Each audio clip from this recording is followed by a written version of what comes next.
우리 주위에 아름다운 헌신을 하는 사람들이 많이 있습니다. 우리 인광교회 안에도 정말 이 모범이 되는 헌신의 동력자들이 있죠.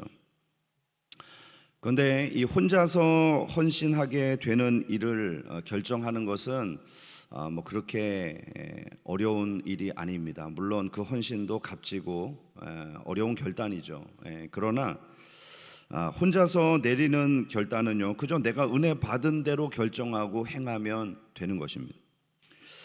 그러나 이 가정을 이루는 사람들은요, 이 헌신의 문제가 결코 쉬운 것이 아닙니다.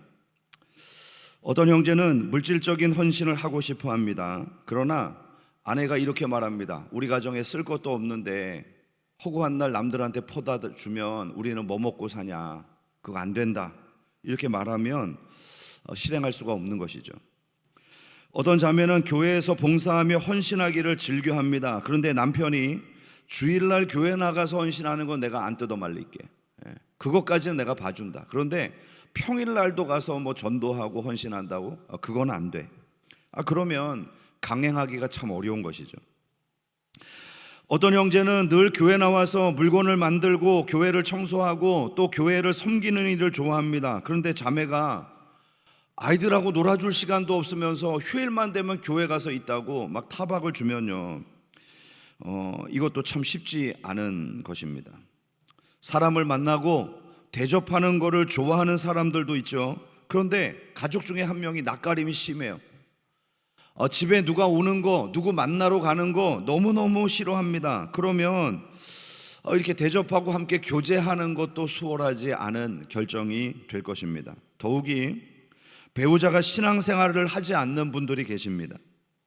그런 분들은 사실 교회에서 헌신하는 것은 고사하고 교회에 나오는 것조차도 눈치를 봐야 하고요, 좀 심한 경우에는 신앙생활 자체도 크게 제약을 받는 경우들도 있는 것입니다.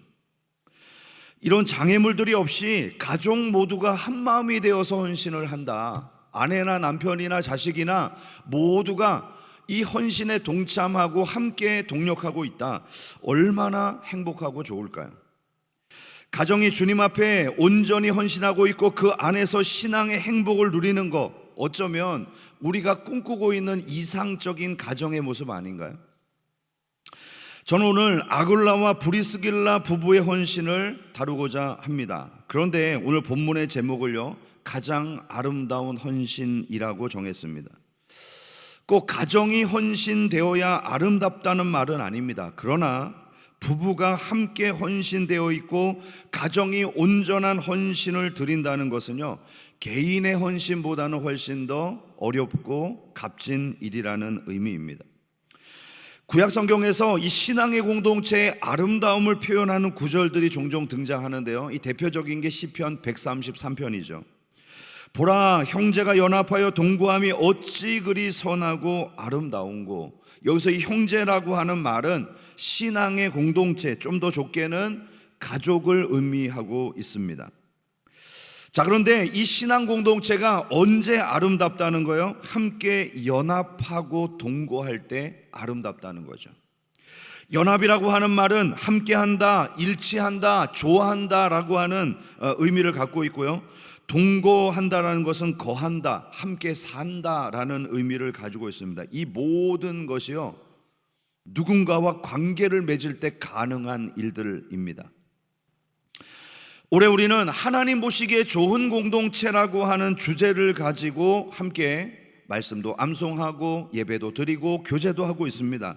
그런데 왜 하나님 보시기에 좋은 성도, 하나님 보시기에 좋은 개인이라고 말하지 않고 공동체라고 하는 단어를 사용하고 있을까요? 그것은 우리가 함께 할 때 이 아름다움이 훨씬 더 극대화되기 때문입니다.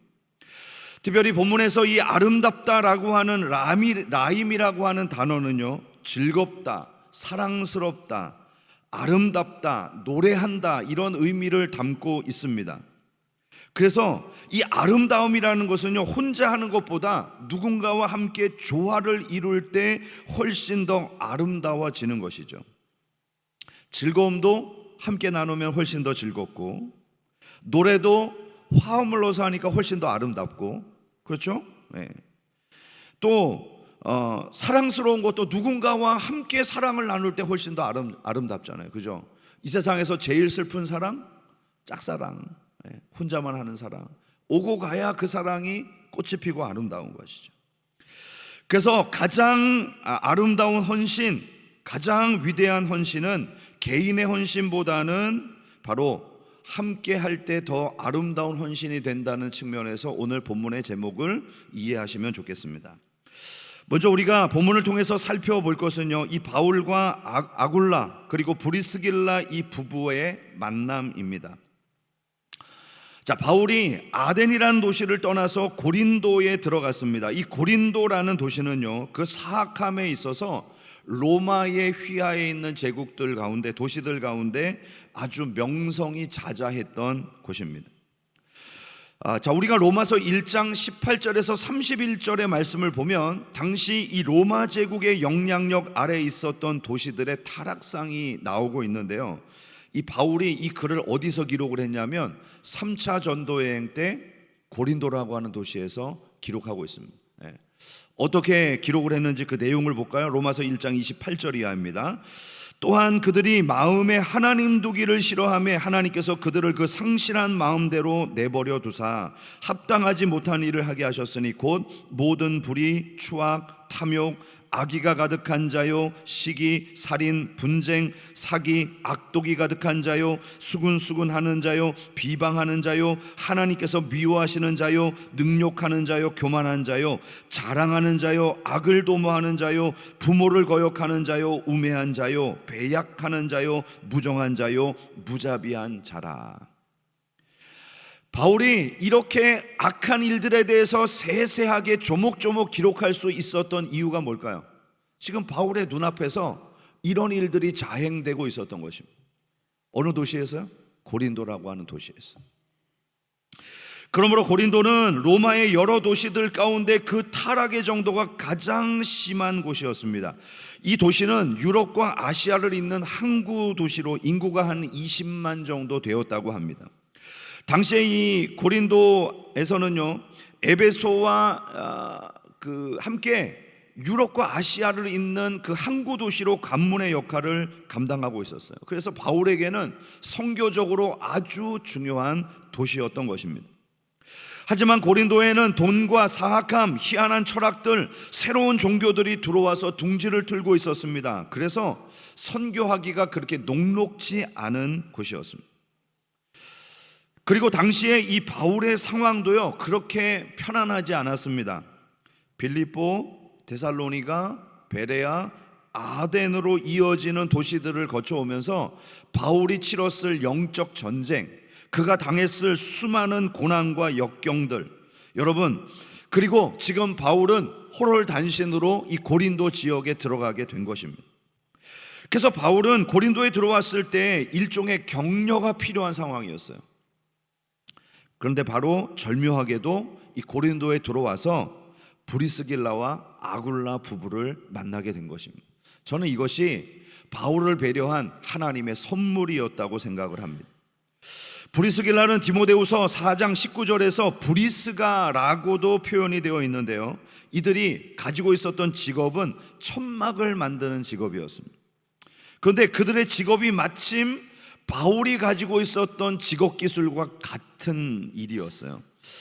보통 이 유대의 랍비들은요, 자신이 쓸 것을 스스로 마련하는 자비량 사역을 했습니다. 그들은 대신에 어떤 기술을 가지고 물건을 만들어서 이것을 파는 장사를 했던 것이죠. 정통 유대인들의 특징은 자신의 아이들에게 장사하는 기술을 가르칩니다. 그래서 어떤 직업을 가지고 한 지역에 살다가 그게 여의치 않아서 사업이 망했어요. 그러면 뭐 하죠? 장사를 하는 거예요. 그래서 살아갈 수 있도록 만드는 것입니다. 유대인들의 랍비는 종종 이런 이야기로 사람들에게 강조했습니다. 자식에게 일하는 것을 가르치지 않는 것은 부모가 자식에게 도둑질을 가르치는 것이다. 그렇습니다. 그러므로 바울도 다소에서 자라면서 이 가죽 만드는 직업 기술을 가지고 있었을 것이고요, 그리고 그 천막을 어떻게 내다 팔 것인가를 잘 알고 있었을 것입니다. 어떻든 이들이 바울의 사역을 지원하는 아주 중요한 방편이 되었던 것이죠. 사도행전 18장 3절에 보니까 생업이 같으므로 함께 살며 일을 하니 그 생업은 천막을 만드는 것이더라. 브리스길라와 아굴라가 바울을 만나던 시점에 그리스도인이 되어 있었는지, 아니면 바울을 만나고 나서 그리스도인이 되었는지 확실하지는 않습니다. 그러나 바울을 통해서 예수님을 영접했을 가능성이 훨씬 더 크죠. 어찌되었건 이들은 이제 바울을 만남으로 인해서 그에게는 빼놓을 수 없는 소중한 동력자가 됩니다. 어쩌면 바울이 이 로마 교회를 함께 세우러 갔을 때 그 교회를 위한 소중한 동력자로 그들이 헌신했을지도 모릅니다. 우리는 이 헌신된 부부가 가장 신실하게 바울을 도왔다는 것을 성경 곳곳에서 발견할 수가 있습니다. 그러면 이들이 어떤 헌신을 했을까요? 그리고 그 헌신은 왜 가장 아름다운 헌신이 되었을까요? 첫 번째는 이 가정생활에서 무엇보다도 기본적으로 나타나야 될 헌신인데요. 한번 따라할까요? 부부 상호 간의 헌신. 자, 여기서 이 부부 상호 간의 헌신이라는 말을 상기하십시오. 누구 하나만의 헌신이 아닌 상호 간의 헌신입니다. 그들은 진정으로 삶을 함께 나누었던 부부였습니다. 물론 꼭 부부가 헌신해야 의미가 있고 아름다운 헌신은 아니겠죠. 그러나 부부가 헌신되어 있고 가정이 헌신되어 있는 것은 개인의 헌신보다는 훨씬 더 힘겹고 가치 있는 일입니다. 오늘 부부 생활은 한 지붕 아래 살면서도요, 진정으로 함께하지 못한다는 비극을 안고 있습니다. 성경에 보면 아굴라와 브리스길라는 부부의 이름이 항상 같이 등장하는 특징을 갖고 있어요. 브리스길라와 아굴라와 브리스길라, 항상 같이 등장해요. 특히 성경은 이들 부부가 함께 고난을 헤쳐가고 있는 모습을 보여줍니다. 1절과 2절 말씀 보실까요? 그 후에 바울이 아덴을 떠나 고린도에 이르러 아굴라라는 본도에서 난 유대인 한 사람을 만나니 글라우디오가 모든 유대인을 명하여 로마에서 떠나라 한 고로 그가 그 아내 브리스길라와 함께 이달리아로부터 새로 온지라 바울이 그들에게 가매. 자, 이 부부는 유대인들에 대한 말살 정책을 쓰고 있는 이 글라우디오 황제를 피해서 고린도에 들어온 사람들이었습니다. 자, 이 글라우디오는요, 모세 당시에 애굽 왕 바로와 같은 정책을 쓰기로 유명한 사람입니다. 그 대표적인 것이 AD 49년에 반포되었던 유대인 추방령입니다. 당시에 로마는 유대인들이 로마 안에서 종교와 사회적으로 분쟁을 자주 일으키는 사람들이라는 판단을 하고요, 로마에서 모든 유대인들을 떠나라는 추방령을 방포하게 됩니다. 그런데 이 정책을 수행함에 있어서 로마 정부가 제시한 것이 하나 있어요. 유대인 여자들은 남아도 좋다. 만일 여자들이 남는다면 이 로마에서 충분히 먹고 살 수 있도록 대우를 해주겠다는 특혜를 제시하게 된 것이죠. 한마디로 말하면 뭐죠? 남편 따라가서 고생하지 말고 평안이 보장되어 있는 이 로마에서, 이 좋은 도시 로마에서 삶을 행복하게 누려라, 뭐 이런 의미 아니겠어요? 그런데 대부분의 유대 여자들은 이 특권을 거절하고 자기 남편을 따라 새로운 삶을 개척하기 위해서 도시 로마를 떠나게 된 것입니다. 누군가가 서울에서 사업을 하면서 살고 있었어요. 그런데 서울시장이 서울 본토배기가 아닌 사람들은 다 떠나라. 뭐 요즘 호족제가 폐지되어서 그런 거 없습니다만, 저기 경상도 사람들, 전라도 사람들, 저 같은 충청도 사람들, 수도권에서 다 떠나라. 그래서 부산으로 가야만 했습니다. 저기 목포로 가야만 했습니다. 이런 상황이 생긴다고 한번 생각을 해봅시다. 그 새로운 삶의 개척을 위해서 함께 떠난다는 거 쉬운 결정 아니잖아요. 그만큼 당시에 유대 아내들은 남편에 대해서 성실했던 사람들입니다.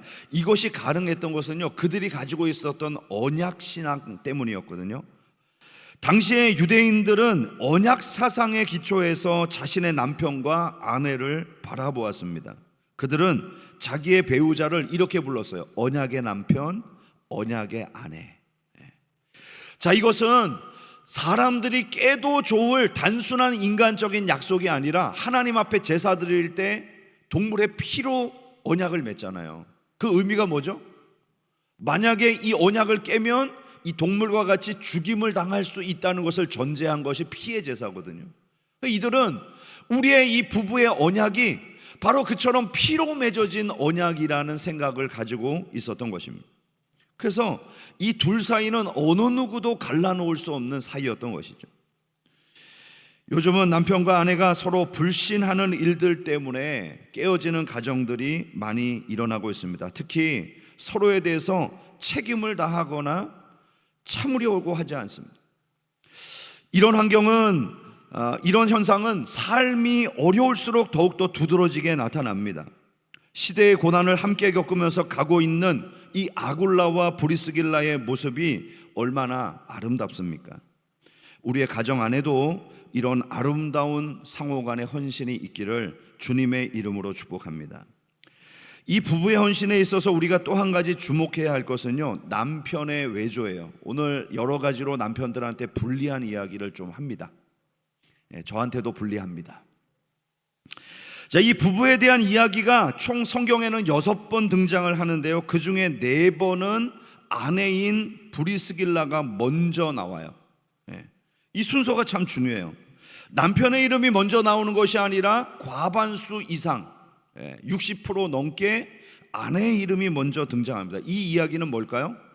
초대교회에 있어서 남편보다는 아내가 훨씬 더 영향력 있고 유명한 사람이었다는 뜻입니다. 교회나 사회에서 내 존재보다 가족으로 인해서 누구의 남편, 누구의 아내 혹은 누구의 자녀로 불리는 것이 얼마나 어려운 일인지 여러분 혹시 아십니까? 사회적으로 나보다도 내 아내가 훨씬 더 잘 나가. 아내는 회장인데 나는 사장이에요. 그러면 저기 누구 회장의 남편이래, 그렇게 불려지면 여러분 마음이 어떻겠어요? 그래도 내가 세상에서는, 사회에서는 주목도 받고 인기도 많은데 교회에만 오면 작아져. 내 아내가 교회에서는 권사님인데 나는 뭐 직분도 없고 그냥 교회만 다녀요. 그래서 교회만 오면 누구누구의 남편, 아내, 누구누구의 남편 이렇게 불려져요. 그래서 교회 오기가 싫어요. 뭐 이런 거죠. 그러나 이 부부는 그런 갈등이 전혀 없었습니다. 그리고 브리스길라의 어떤 활동적인 헌신은 그 여인 자체의 아름다움보다는 사실 남편의 이해와 헌신하는 노력에서 훨씬 더 두드러지게 나타납니다. 외조의 공이 컸던 부부상, 이것이 바로 브리스길라와 아굴라 부부의 모습입니다. 어쨌든 이들은 초대교회에서 가장 모범적이고 아름다운 헌신을 하고 있는 부부였던 것이죠. 두 번째로 이들에게서 볼 수 있는 성숙한 면모는요, 말씀에 대한 헌신을 하고 있었다는 것입니다. 24절에서 26절 보실까요? 알렉산드리아에서 난 아볼로라 하는 유대인이 에베소에 이르니 이 사람은 언변이 좋고 성경에 능통한 자라. 그가 일찍 주의 도를 배워 열심으로 예수에 관한 것을 자세히 말하며 가르치나 요한의 세례만 알따름이라. 그가 회당에서 담대히 말하기를 시작하거늘 브리스길라와 아굴라가 듣고 데려다가 하나님의 도를 더욱 정확하게 풀어 이르더라. 자, 본문에 보면 에베소 지역에 아볼로라고 하는 사람이 들어왔다고 소개하고 있습니다. 그는 학문과 성경에 능통한 사람이었고 언변도 뛰어났어요. 그러니까 쉽게 말하면 타고난 설교가, 타고난 성경학자라고 할 수 있는 것입니다. 어느 날 아굴라와 브리스길라 부부는 아볼로의 설교를 듣게 된 것이죠. 그의 설교는 아주 논리적이었고 성경적이었지만 복음의 중요한 핵심이 결핍되어 있다는 사실을 알게 되었습니다. 그러니까 이 브리스길라와 아굴라는요, 수준 있는 성도였어요. 말씀을 딱 들어보면 야, 이거 뭐가 부족한데? 이 이야기는 이단인데? 우리 성도님들 중에도 그런 분들 계시잖아요. 누구를 모르는 사람을 만나서 뭐 성경 이야기 나누다가 교제를 했는데 뭔가 이상해. 하나님이 마련하신 신천 신지 거기가 있다고, 우리 교회 가자고, 이 땅에 이 시대를 바꿀 메시아, 뭐 JMS가 있다고, 문선명이 있다고, 뭐 그러면서 얘기를 해. 뭔가 이상해. 말씀을 분별할 수 있는 능력이 있었던 것이죠. 성경에는 아굴라 부부가 설교를 했다는 흔적이 전혀 없습니다. 아마도 그들은 설교의 은사는 없었던 것 같아요. 그러나 아굴라 부부는 설교를 들으면 중요한 핵심이 빠져 있는 것은 분석해낼 수 있는 성경적 실력을 갖추고 있었습니다. 그러나 자신이 이런 성숙함이 있다고 해서요, 남을 대놓고 무시하거나 부끄럽게 만들지 않았습니다. 그들은 조용하게 아볼로를 불러서요, 복음의 진리를 가르쳐 주었습니다. 이들이 이처럼 실력을 갖출 수 있었던 이유, 무엇 때문이었을까요? 당연히 바울을 만났기 때문 아니겠습니까? 오늘 본문에 보면 아굴라 부부와 만나서 고린도에서 사역을 했던 기간이요, 총 1년 6개월입니다.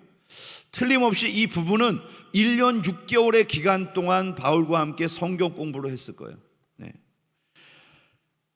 그러니까 성경 실력이 일치월장하지 않았겠습니까? 오늘 이들의 이 성경 공부 제자 훈련은요, 우리가 보통 교회에서 하는 것과는 조금 차원이 달라요. 오늘날 교회에서 하는 2년, 우리 교회도 2년 제자 훈련을 하는데, 2년 제자 훈련은 어떻게 하죠? 주일날 한 번 모여서 12주 과정을 4학기 그렇게 2년 동안을 합니다. 근데 이 바울의 성경 공부는 어때요? 매일 만나서 하는 성경 공부예요. 일도 같잖아요. 그러니까 천막 만들 때 뭐는 놀고 있어요? 입은 놀고 있으니까 이거 뭐 단순 노동이고 기술이니까 천막을 실을 꿰면서 구멍을 뚫으면서 천막을 걷어 올리면서 뭐 하고 있어요? 바울 선생님, 구약의 모세가 장대 위에 높이 들려야 된다고 말한 이 구절은 뭡니까? 그거 십자가에 달릴 예수님을 이야기하는 거야. 예수님이 왜 장대에 높이 들려야 했는지, 왜 저주의 상징이 되는 그 나무에 들려야 되는지 입을 가지고 얘기하고 듣고 하니까요, 이거는 거의 잠자는 시간 빼놓고는 뭐예요? 성경 공부를 1년 6개월 동안 하니까 얼마나 뛰어난 지식이 있었을까요? 여러분은 신앙생활을 시작한 이래 1년이고 2년이고 시간을 바쳐서 매일마다 성경을 공부한 적이 혹시 있으신가요?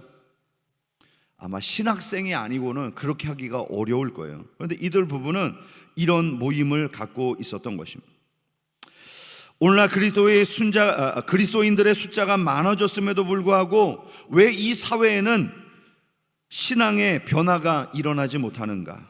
믿음의 사람들이 이렇게 세상 곳곳에 있음에도 불구하고 왜 이렇게 영향력이 없을까? 그것은 우리가 말씀에 대한 훈련이 철저히 되어 있지 않기 때문이 아닐까요?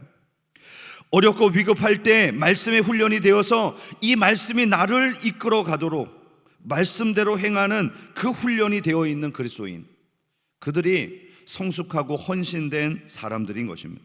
초대교회 안에는 이런 위대함을 가진 헌신자들이 있었습니다. 그것이 바로 이 브리스길라와 아굴라 부부였던 것이죠. 세 번째로 이 부부가 우리에게 주는 가장 큰 도전 모범은 뭐냐면요, 이들이 복음을 위한 헌신자들이었다는 것입니다. 자, 18절과 19절 말씀 보실게요. 바울은 더 여러 날 머물다가 형제들과 작별하고 배 타고 수리아로 떠날새 브리스길라와 아굴라도 함께하더라. 바울이 일찍이 서원이 있으므로 갱그레아에서 머리를 깎았더라. 에베소에서 와서 그들이 거기 머물게 하고 자기는 회당에 들어가 유대인과 변론하니. 자, 이 구절은 바울이 고린도를 떠나서 에베소로 이동하게 된 경로를 설명하고 있는 거예요. 그런데 이 고린도에 있었던 브리스길라와 아굴라 부부가 에베소로 함께 떠나게 됩니다. 여러분, 이것은 단순한 선교 여행이 아니었습니다. 그저 선교지 정탐하고 돌아오는 정도의 행보가 아니었어요. 아예 이사를 가는 것입니다.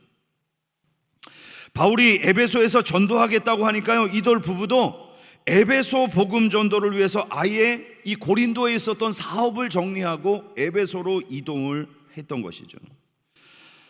교회 근처에 살기를 원하시는 성도들이 종종 있습니다.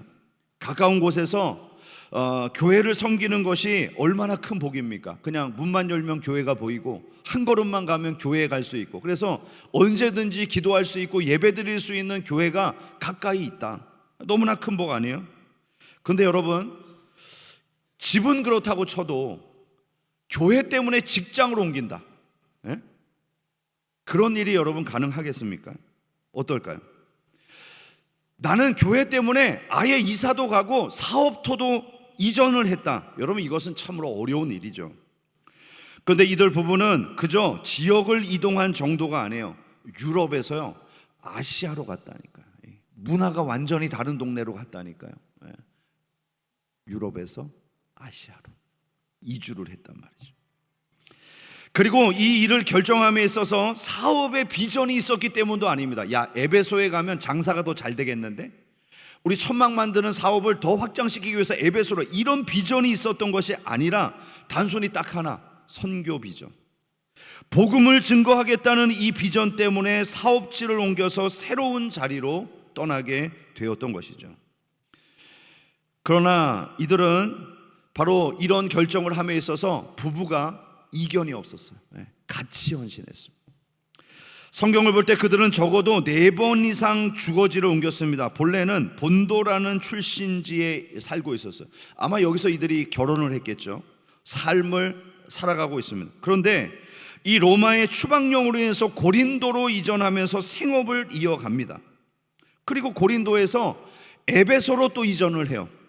그랬다가 나중에 바울의 선교를 도와서 또 로마까지 갑니다. 근데 여러분, 이 4번의 이주 가운데요 3번은 복음을 위한 결정이었어요.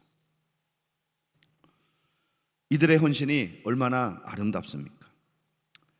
마지막 4번째로 이들의 헌신은 교회를 위한 헌신이었습니다. 바울이 에베소에서 기록한 이 고린도 전서에 아굴라 부부에 대한 언급이 나오는데요, 고린도전서 16장 19절입니다.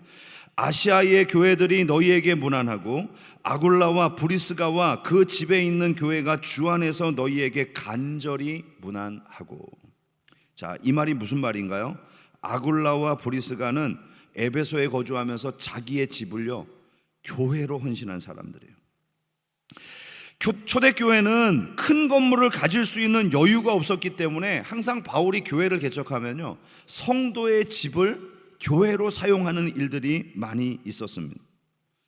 근데 여러분, 자기 집을 개방하기가 얼마나 힘든 일인가요? 여러분, 이거 쉬운 분 계세요? 혹시?